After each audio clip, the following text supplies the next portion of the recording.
Eu vou mostrar a fórmula de Taylor usando apenas o teorema fundamental do cálculo. Eu vou restringir para deduzir a fórmula de Taylor as funções para as quais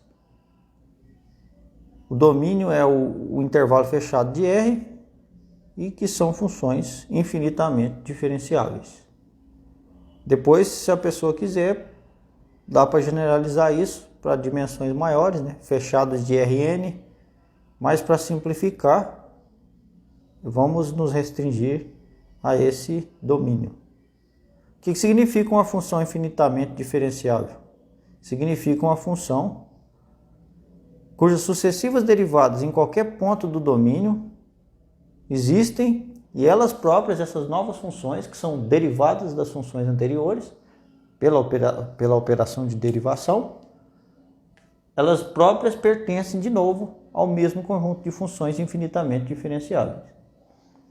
Isso é importante porque as propriedades dessa função, desse domínio de funções, vão ser usadas para deduzir a fórmula, certo? Então você já excluiu aqui automaticamente funções do tipo que é definida apenas no aberto menos π sobre 2, π sobre 2 em R. O gráfico dessa função, vou lembrar, é isso aqui. Aqui vai para menos infinito, aqui passa por zero. Então, esse tipo de função a gente não está incluindo nessa definição. Mas é claro que você pode contornar isso restringindo o domínio dessa função de menos a até a, em que a é maior que zero e a é menor que π sobre 2. Que aí você se remete a esse caso aqui e você pode fazer tudo que você faz com essas funções aqui para essa aqui, desde que você restringe um pouco o domínio. Você também está excluindo funções do tipo da função módulo, né? A função módulo e algumas derivadas dela aqui com n inteiro. Essa função não é infinitamente diferenciável. Chega um ponto, na hora que você chegar nessa função aqui, através de sucessivas derivações, essa derivada aqui já é descontínua. Aqui era negativa, de cá ela é positiva. Então esse tipo de função também está excluído desse teorema, certo? Mas se você conseguir pegar qualquer outra função e no domínio dela você encontrar regiões em que isso equivale, você pode usar essa fórmula normalmente, certo? A exigência de sucessivas derivações é óbvia, porque aqui você emprega sucessivas derivações de f no ponto A. O teorema fundamental do cálculo é esse aqui. Ele te diz que a integral da derivada de uma função, né? Ali eu posso tirar a primeira derivada, porque a função é infinitamente diferenciável, de a até x é igual a função no ponto x menos a função no ponto A. Tem outra forma de expressar isso aqui, que é a maneira como a gente passa da primitiva indefinida de uma função para a primitiva definida. A gente escreve a primitiva de uma função como isso aqui, certo? Se a gente colocar extremos, então a gente pega a primitiva, né, que é a função cuja derivada é f, e faz a subtração dessa função, dessa primitiva, nos extremos. Muitas pessoas vão conhecer o teorema fundamental do cálculo através dessa fórmula aqui. E se você substituir o f pelo derivada de f, então o f, que é a primitiva da derivada de f, obviamente, então você tem essa outra forma de expressar o teorema fundamental do cálculo. O teorema fundamental do cálculo, na verdade, é uma maneira chique de dizer que a operação de integração é o inverso da operação de derivação de uma função. Como é que eu vou fazer isso? Eu vou escrever trivialmente que f de x é igual a f de a. Eu vou escolher um a. Claro que o a tem que pertencer a esse intervalo, né? A pertence ao intervalo de definição da função UV, obviamente. Então posso escrever isso aqui, porque essa parte cancela com essa e trivialmente f de x é igual a f de x. Aí, em seguida, eu vou escrever essa diferença como uma integração sobre a derivada de f. Aí eu vou aplicar de novo e de novo o teorema fundamental do cálculo. Não existe necessidade de fazer essa dedução dessa forma. Basta você pegar a forma geral e usar indução finita para provar que ela é válida. Mas como a maior parte dos estudantes que eu conheço não tem o hábito de usar a indução finita, infelizmente, eles precisam se convencer usando a indução simples, tentando fazer o caso 1, o caso 2, depois acha a forma geral, em seguida você vai lá e aplica indução finita na fórmula geral. Se você souber a fórmula geral, basta provar ela pela indução finita, não tem necessidade de fazer isso aqui.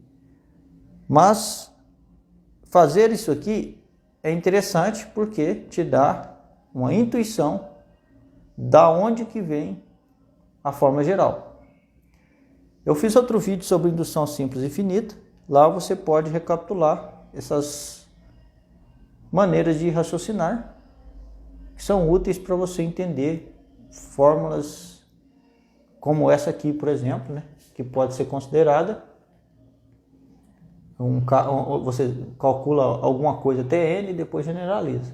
Toda vez que você tiver esse tipo de fórmula, você tem que usar a indução. Então, eu vou aplicar de novo aqui dentro. Isso aqui vale para qualquer função, então inclusive para a derivada de uma função. Só que aí é o seguinte, aqui no lugar do f vai ficar o f' e aqui fica o f duas linhas, a segunda derivada, ou f com 2 em cima. Você representa do jeito que você quiser. Tanto faz, essa representação é irrelevante, desde que você entenda que você está falando da derivada de segunda ordem. Então você aplica isso de novo, dentro do sinal de integração aqui dentro, você vai colocar a aplicação, a segunda aplicação do teorema fundamental do cálculo. Aí essa parte aqui é uma constante, que depende de A, não depende de X. E A é fixado, é um número entre U e V. É do intervalo UV. Então essa parte aqui é fácil de integrar. Vai ficar só a medida do intervalo, o tamanho do intervalo, vezes a derivada de f no ponto A. Já a segunda parte aqui, ela depende de x1, né, que é a variável de integração aqui, né? Então você escreve uma integração dupla em que o integrando é a derivada segunda, alguma expressão da derivada segunda. Aí o que você faz? Você faz isso de novo, aqui dentro. Aí você vai aumentando o número de integrais. Você vai fazer uma integral múltipla, cujo número de integrações, né, vai se incrementando de 1 a 1. Aqui você está falando de uma função definida em R, mas você pode perceber que por esse procedimento, aqui é a integração em Rn, certo? É uma integração múltipla num volume, num espaço de dimensão n. Só que você pode usar um fato, que é derivado do fato de que f pertence a essa classe de funções, para escapar dessa integração. Eu vou mostrar em seguida. Então o que é importante aqui é que esse termo aqui já aparece aqui, ó. Se você fizer mais um termo, se você integrar isso aqui, ó, aqui vai aparecer o f de A segunda integral, né? Você vai integrar ele 3 vezes, como é uma constante. Então da primeira vez vai ficar x menos A, da segunda vai ficar x menos A ao quadrado dividido por 2, e da terceira vez vai ficar x menos A ao cubo dividido por 3 vezes 2.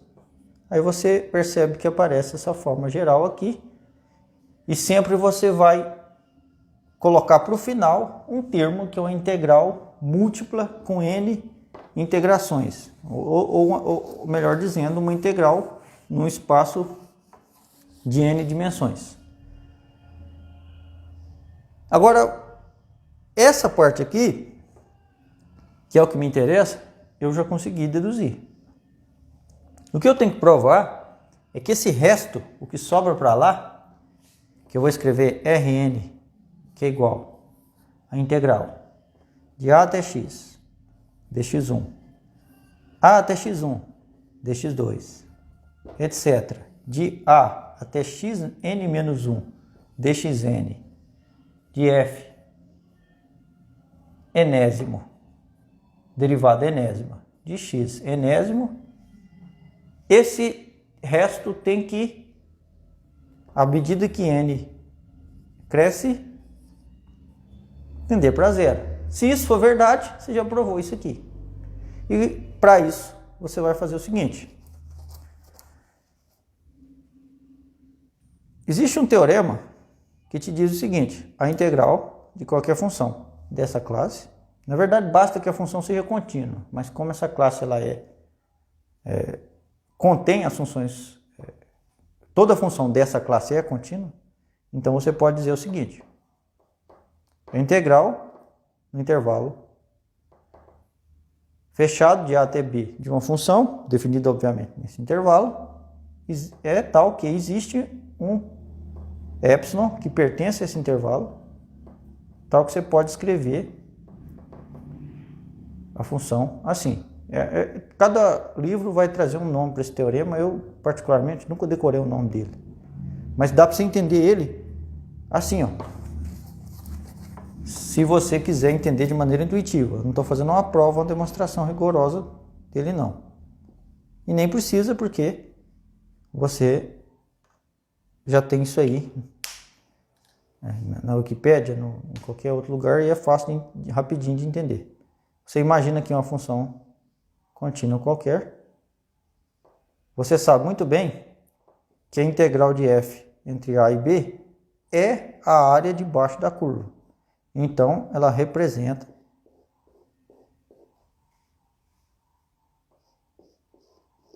a medida dessa área debaixo da curva em R2. Aí, você sabe que, então, como você pode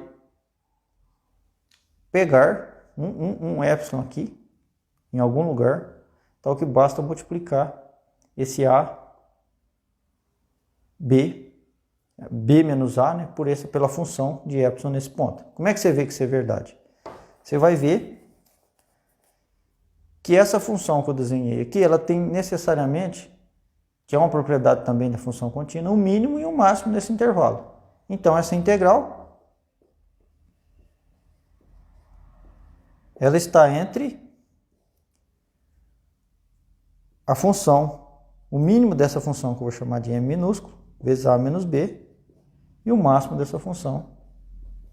Nesse caso dessa representação que eu fiz aqui, o máximo vai estar aqui, ó, e o mínimo pode ser aqui, ó. Não, vai estar aqui. Então você sabe que vai ser o a menos b vezes o mínimo, vai dar esse retângulo aqui, e o a menos b vezes o máximo vai dar esse outro retângulo maior. Claro que a integral da função, a área debaixo da curva, vai estar entre esses dois valores, certo?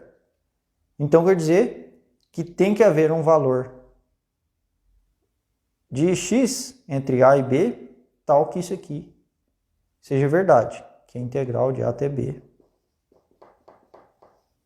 seja igual à função desse valor vezes a medida do intervalo AB, certo? Isso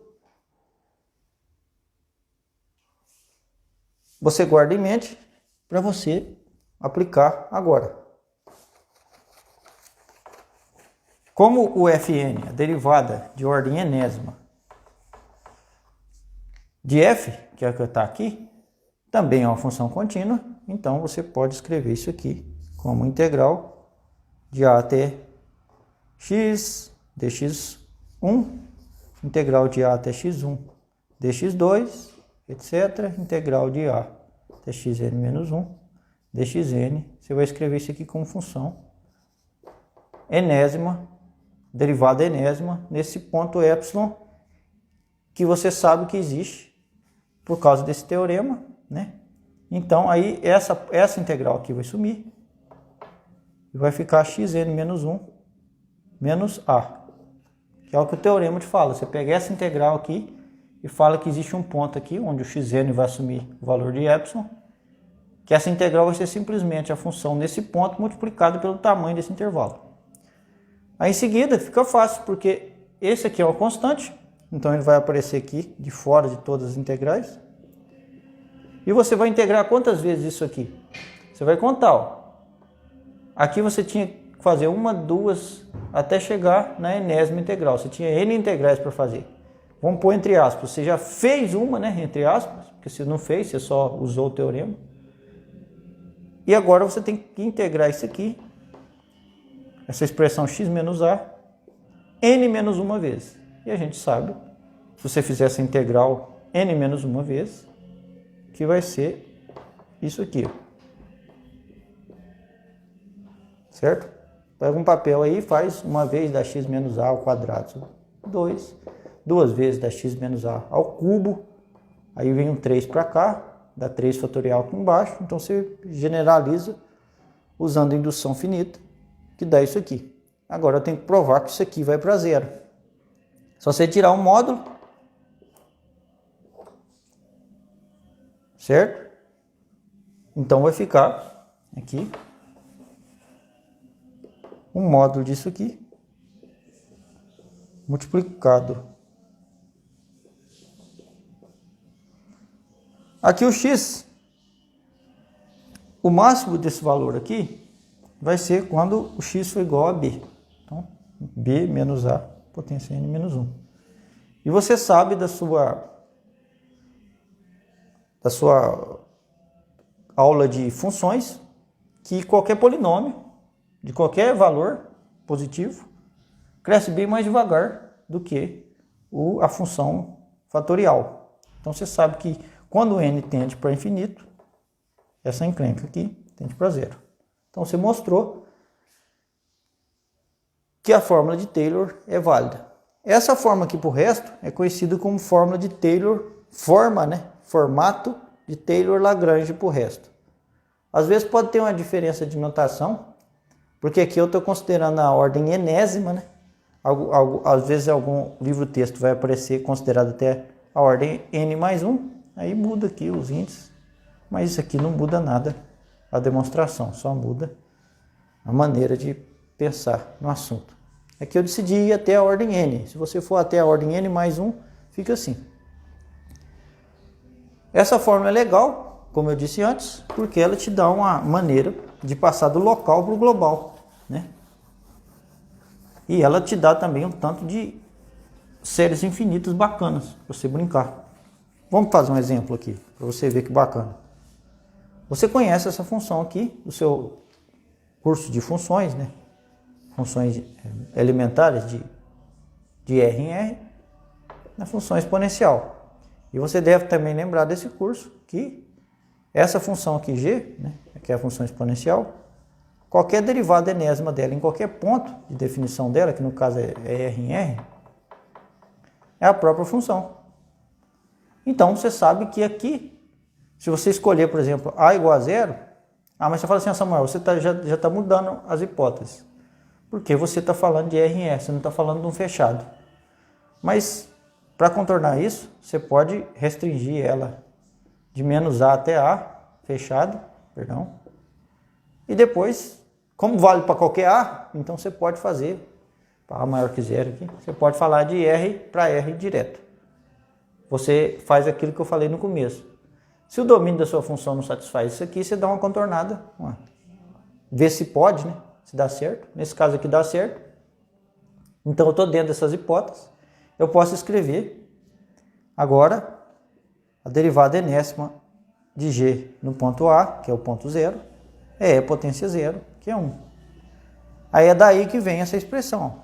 E de x é igual a somatória de a derivada enésima é 1 dividido por k fatorial de k igual a zero até infinito. Aqui eu resolvi escrever diferente, que é indiferente o jeito que você calcula. Tem gente, inclusive, que não escreve dessa forma assim, escreve ela assim, ó, porque considera que a derivada de ordem zero é a própria função. Isso é só questão de notação. Aí, aqui você vai ter um x menos zero, né? Potência k. Mas se você faz x igual a 1, por exemplo, vem aquela definição do número de Euler, que é a somatória k igual a zero até infinito de 1 sobre k fatorial. Certo? Outro exemplo bonitinho é o caso das funções seno e cosseno, que aí vou deixar você fazer como exercício. Agora, o legalzinho de você pensar também, e é, na verdade, das coisas que você pode fazer com isso aqui, é uma das mais legais, é que você pode parar o f na ordem n e fazer uma aproximação. Você sabe que o restante é de ordem tal que, quando o x menos a é muito pequeno, isso aqui é um erro pequeno. Então te dá um método, e essa notação pequeno ozinho disso aqui significa que quando o x menos a é muito pequeno, essa expressão total, que é o resto, né, que eu estou falando aqui, isso aqui é o resto de n, função de x menos a, é negligenciável, é muito pequeno. Então, isso traduzido geometricamente é o seguinte: você vai ter qualquer função que satisfaz esses critérios aqui, como essa aqui que eu desenhei à mão, de menos 1, por exemplo, até 10. Você quer calcular.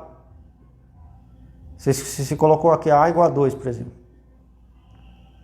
Então você tem uma expressão complicadíssima para essa função, que pode envolver exponencial, logaritmo, seno, cosseno, tangente, certo?